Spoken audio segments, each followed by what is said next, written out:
17 जुलाई 2026 से पेंशन धमाका। हाँ साथियों, पेंशन धारकों के लिए बड़ी खुशखबरी आ गई है। वृद्ध, विधवा और विकलांग पेंशन धारकों के लिए बड़ी अपडेट है। दोस्तों, यदि आप देश के किसी भी राज्य से बिलोंग करते हैं, आपको या अपने परिवार के किसी भी सदस्य को वृद्धावस्था पेंशन, दिव्यांग पेंशन, विधवा पेंशन मिलती है, तो साथियों जान लीजिए कि पेंशन राशि में जिन राज्यों में बढ़ोतरी की गई है और साथियों यहाँ पर जो पेंशन राशि है वो जारी कर दी गई है। पेंशन योजनाओं पर 8 नए नियम लागू कर दिए गए हैं और साथियों आप मई महीने में मिलने वाली जो पेंशन का इंतजार कर रहे थे वो आपका समाप्त हो चुका है। हाँ दोस्तों, पेंशन जारी कर दी गई है। 1300 रुपए से लेकर के 4000 रुपए तक पेंशन जारी की गई है, जारी की जा रही है। दोस्तों जान लीजिए कि आपको पेंशन कब मिलने वाली है। साथियों, आपको पेंशन मिली है या फिर नहीं मिली है, कमेंट करके अवश्य बताएं। साथियों, यहाँ पर कई राज्यों में पेंशन जारी कर दी गई है। वीडियो में जानने वाले हैं कि कौन से राज्यों में कितनी पेंशन जारी की गई है। और साथियों, वृद्धा पेंशन, दिव्यांग पेंशन, विधवा पेंशन लेने वाले जो भी लाभार्थी हैं उनके लिए पेंशन योजनाओं पर दोस्तों 8 नए नियम लागू किए गए हैं। हम इनका पालन करेंगे तो ही पेंशन मिलेगी, वरना पेंशन अटक सकती है। तो दोस्तों जान लीजिए कि कौन से नियम लागू किए गए हैं, पेंशन राशि कौन से राज्यों में जारी की गई है, कितनी राशि जारी की गई है, आपको यदि नहीं मिली है तो कब मिलने वाली है।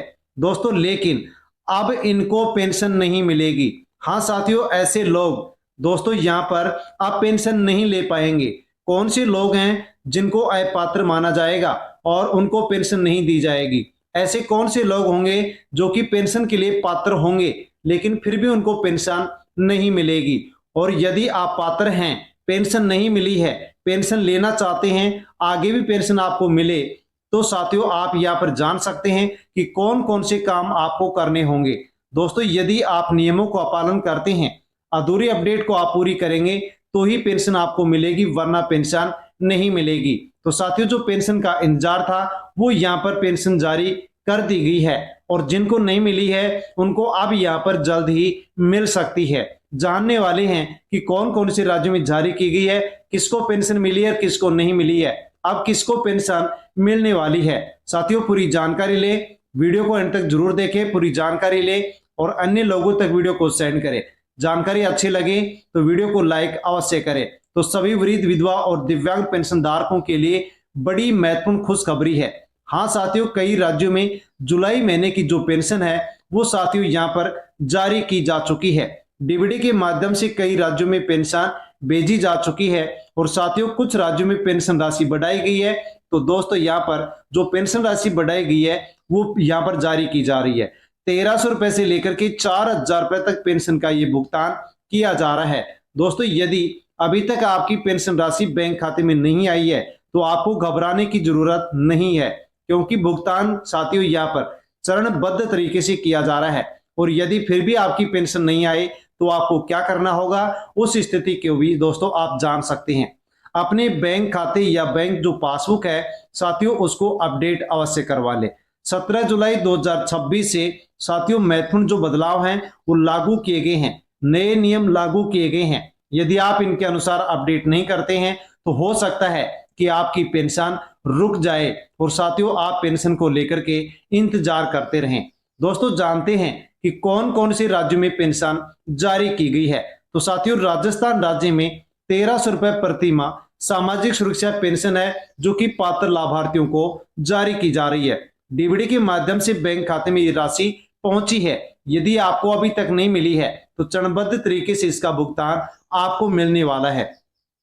राजस्थान सामाजिक सुरक्षा पेंशन योजना के तहत मई महीने की पेंशन है जो कि सभी पात्र और सत्यापित सामाजिक सुरक्षा लाभार्थियों को भेजी जा रही है। हाँ साथियों, यानी कि राजस्थान के वृद्धावस्था पेंशन है जिनकी उम्र पुरुष की 58 वर्ष, महिला की 55 वर्ष से ऊपर है, उनको पेंशन भेजी जा रही है। एकल नारी में विधवा, परित्यक्त, तलाकशुदा जो पात्र महिलाएं हैं, जो दिव्यांग जिनके पास 40% या इससे अधिक विकलांगता प्रमाण पत्र है साथियों उनको ये पेंशन राशि भेजी जा रही है। लघु सीमांत किसानों को भी पेंशन भेजी जा रही है, लेकिन वार्षिक सत्यापन पूरा है तो ही पेंशन मिलेगी, वरना पेंशन अटक सकती है।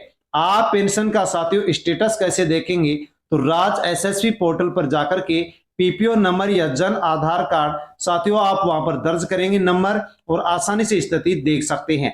दोस्तों हरियाणा राज्य में 3,000 से लेकर के 3250 रुपए तक प्रति माह मिलने वाली जो पेंशन राशि है वो बैंक खातों में भेजी जा रही है। जुलाई महीने का जो पेंशन का भुगतान है वो शुरू हो चुका है और साथियों यहाँ पर हरियाणा बीजेपी सरकार के द्वारा साथियों पोस्ट करके भी कहा गया है कि 50 लाख से अधिक परिवारजनों के बैंक खातों में 19 कल्याणकारी योजनाओं की जो राशि है वो 1582 करोड़ रुपए की राशि ट्रांसफर की गई है। दोस्तों यहाँ पर जो सामाजिक सुरक्षा पेंशन योजना है उसकी भी राशि ट्रांसफर कर दी गई है, जो कि हरियाणा पेंशन धारकों के लिए बड़ी अपडेट है। 10 जुलाई से ये राशि साथियों यहाँ पर ट्रांसफर होना शुरू हो गई है। उत्तर प्रदेश में विधवा एवं दिव्यांग पेंशन लाभार्थियों की साथियों अप्रैल मई और जून दूसरी तिमाही की जो 3,000 रुपए के पेंशन का भुगतान है वो साथियों यहाँ पर कर दिया गया है। हाँ साथियों वृद्धा पेंशन की जो राशि है उसका भुगतान यानी कि दूसरी तिमाही का भुगतान है वो चरणबद्ध तरीके से अब यहाँ पर होने वाला है। साथियों 3 से 4 दिन में ये भुगतान भी यहाँ पर शुरू हो जाएगा, यानी कि वृद्धा पेंशन की राशि भी अब जारी होने वाली है। तो साथियों उत्तर प्रदेश में मई महीने की जो पेंशन आपको मिल चुकी थी, जून की मिल चुकी थी और जुलाई महीने की जो त्रैमासिक पेंशन है ये साथियों यानी कि आपको अप्रैल मई और जून जो दूसरी तिमाही है वो बैंक खाते में भेजी जा रही है। यदि आपकी सभी अपडेट पूरी थी तो ये राशि आपको भी मिल गई होगी। बिहार राज्य में 1100 रुपए प्रति माह सामाजिक सुरक्षा पेंशन ट्रांसफर की जा रही है, जो कि डीबीडी के माध्यम से साथियों ये राशि पहुंच रही है। और साथियों बिहार राज्य एक ऐसा राज्य है जहां पर पेंशन की साथियों यहाँ पर जो डेट है वो फिक्स कर दी गई है कि इस तारीख को पेंशन राशि है जो कि बिहार के पेंशन धारकों को मिलेगी। 97 लाख से अधिक पेंशन धारकों के अकाउंट में 1423 करोड़ से अधिक की राशि है, जिसका साथियों वृद्ध विधवा और जो दिव्यांगजन है उनके बैंक खाते में इसका भुगतान दोस्तों किया गया है।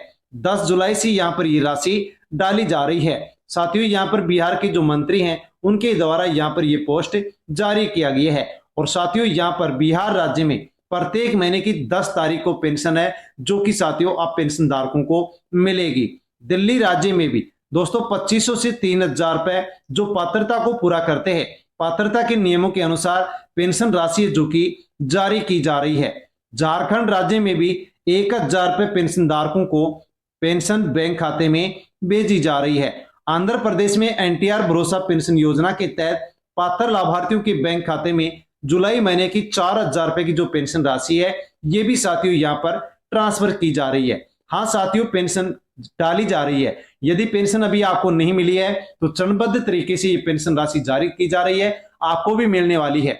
लेकिन साथियों यदि आपको पेंशन अभी नहीं मिलती है तो दोस्तों जान लीजिए कि ऐसे कई लोग हैं जिनकी पेंशन अब रुक सकती है।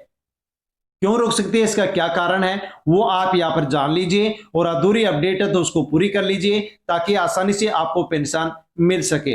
आपका आधार कार्ड बैंक खाते से यदि लिंक नहीं है, बैंक खाते का डीबीडी का ऑप्शन चालू नहीं है, एनपीसीआई बैंक खाते का चालू नहीं है, ईकेवाईसी पूरी नहीं है, आपका यदि बैंक खाता बंद है, वार्षिक सत्यापन पूरा नहीं है, जीवन प्रमाण पत्र जमा नहीं है, दस्तावेजों में साथियों आपका जो नाम है, जन्म तिथि है या अन्य जो जानकारी है वो यदि अलग अलग है, मिसप्रिंट है, मोबाइल नंबर अपडेट नहीं है, बैंक खाते का विवरण यदि गलत है और आपकी पात्रता यदि समाप्त हो गई है और साथियों विभाग के द्वारा जो जांच की गई है उसमें यदि आपके दस्तावेज अधूरे पाए जाते हैं तो पेंशन अटक सकती है। यानी कि साथियों इस प्रकार की यदि किसी भी लाभार्थी की मिस्टेक रही तो ऐसे लोगों को पेंशन अब नहीं मिलेगी, क्योंकि दोस्तों यहाँ पर कोई भी किसी प्रकार की आपकी कोई अधूरी अपडेट रही तो पेंशन आपकी अटक सकती है।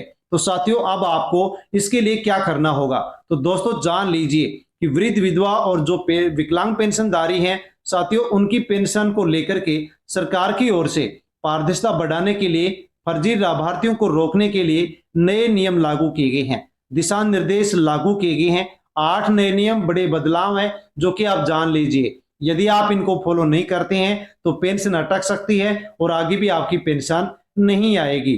तो दोस्तों पहला नियम है आयु प्रमाण के लिए कड़े नियम। कई राज्यों में साथियों अब आवेदन के समय केवल आधार कार्ड को जन्म तिथि आयु का पक्का प्रमाण नहीं माना जा रहा है। साथियों, उम्र की पुष्टि के लिए हाई स्कूल की मार्कशीट, जन्म प्रमाण पत्र, परिवार जो रजिस्टर है वो देना यहाँ पर आयु के लिए अनिवार्य कर दिया गया है। दोस्तों, बैंक खाता चालू होना चाहिए, बैंक खाते से आधार कार्ड लिंक होना चाहिए और दोस्तों इसके अलावा डीबीटी का ऑप्शन भी आपका चालू होना चाहिए। यदि बैंक से संबंधित कोई समस्या रही तो पेंशन का भुगतान अटक सकता है। वार्षिक भौतिक सत्यापन, जीवन प्रमाण पत्र यदि जमा करवाते हैं और आपका जमा नहीं है, वार्षिक भौतिक सत्यापन यानी कि आपका केवाईसी पूरा नहीं है तो पेंशन आपकी अटक सकती है। इसलिए मोबाइल ऐप के माध्यम से भी आप फेस ऑथेंटिकेशन के माध्यम से केवाईसी आप पूरी कर सकते हैं। आय की सीमा की जांच, दोस्तों यदि कोई परिवार या कोई सदस्य साथियों टैक्स भरता है तो उस परिवार के सदस्य को अब पेंशन नहीं दी जाएगी। हाँ साथियों, यहाँ पर बताया गया है कि आयकर दाता यदि कोई परिवार है तो उस परिवार के सदस्य को अब पेंशन नहीं मिलेगी। दोस्तों, एक सदस्य को अब केवल एक पेंशन योजना का ही लाभ दिया जाएगा, यानी कि दोहरी पेंशन या वित्तीय जो सहायता किसी को मिलती है तो उसको अब एक ही पेंशन योजना का लाभ दिया जाएगा, एक से अधिक पेंशन योजनाओं का लाभ नहीं दिया जाएगा। विधवा पेंशन के लिए पुनर्विवाह नियम, यदि किसी महिला को विधवा पेंशन मिलती है और वो पुनर्विवाह कर लेती है तो ऐसी स्थिति में उस महिला को विधवा पेंशन नहीं दी जाएगी। दिव्यांग प्रमाण पत्र प्रक्रिया, साथियों दिव्यांग जनों के लिए आप जो दस्तावेज हैं और उसके अलावा यूनिक डिसेबिलिटी जो आईडी है वो कार्ड अनिवार्य कर दिया गया है, सत्यापन अनिवार्य कर दिया गया है। यदि ऐसा नहीं मिलता है तो दिव्यांगजन जो भी भाई बहन है उनकी पेंशन भी अटक सकती है। समय पर भुगतान के निर्देश, दोस्तों कई राज्यों में जैसे कि बिहार में साथियों प्रत्येक महीने की 10 तारीख को पेंशन जारी करने के निर्देश किए गए हैं और साथियों जुलाई महीने में जो पेंशन अब जारी की जा रही है ये 10 जुलाई से जारी होना शुरू हो गई है, ताकि साथियों किसी भी प्रकार से कोई भी बिचौलिया है वो यहाँ पर बीच में पेंशन धारकों की पेंशन न हड़प सके। पारदर्शिता के लिए साथियों यहाँ पर निश्चित तारीख की गई है। तो दोस्तों यहाँ पर ये कड़े नियम है जो कि लागू कर दिए गए हैं। हाँ साथियों, इन नियमों का आपको भी पालन करना होगा। यदि अभी तक आपकी पेंशन आपको नहीं मिली है तो साथियों उस स्थिति में आपको क्या करना होगा, तुरंत आप अपनी बैंक पासबुक को अपडेट करवाएं। आधार कार्ड बैंक खाते से लिंक नहीं है तो लिंक करवाएं। बैंक खाते का डीबीटी का ऑप्शन चालू होना चाहिए। एनपीसीआई यदि आपका लिंक नहीं है तो इसको लिंक करवाएं। पेंशन का केवाईसी पूरा नहीं है तो इसको भी आप अवश्य पूरा करवाएं। जीवन प्रमाण पत्र यदि आप जमा करवाते हैं तो जमा करवाएं। सामाजिक सुरक्षा पोर्टल पर आवेदन की स्थिति चेक कर सकते हैं। सामाजिक न्याय विभाग, ग्राम पंचायत और नगर निकाय से आप संपर्क कर सकते हैं। मोबाइल नंबर को अपडेट करें। दस्तावेज आपकी सही होने चाहिए। यदि साथियों आपकी कोई अधूरी अपडेट है तो पूरी करें, यदि पूरी नहीं करते हैं तो आपकी पेंशन अटक सकती है। साथियों महत्वपूर्ण सूचना है कि सभी राज्यों में पेंशन जारी होने की जो तिथि है, जो राशि है, प्रक्रिया है वो साथियों अलग अलग हो सकती है। यदि आप पात्र हैं, दस्तावेज सही है तो भुगतान चरणबद्ध तरीके से आपके भी बैंक खाते में डीबीटी के माध्यम से पहुंचेगा। हाँ साथियों, यदि आपकी सभी अपडेट पूरी हैं तो साथियों अब कमेंट करके आप बताएं कि आपको पेंशन मिली या फिर नहीं मिली, कौन से जिले से राज्य से वीडियो देख रहे हैं और आपके खाते में पेंशन यदि आ गई है तो कितनी आई है, कमेंट करके अवश्य बताएं। जानकारी अच्छी लगी हो तो वीडियो को लाइक करें, अन्य लाभार्थियों तक वीडियो को सेंड करें। धन्यवाद।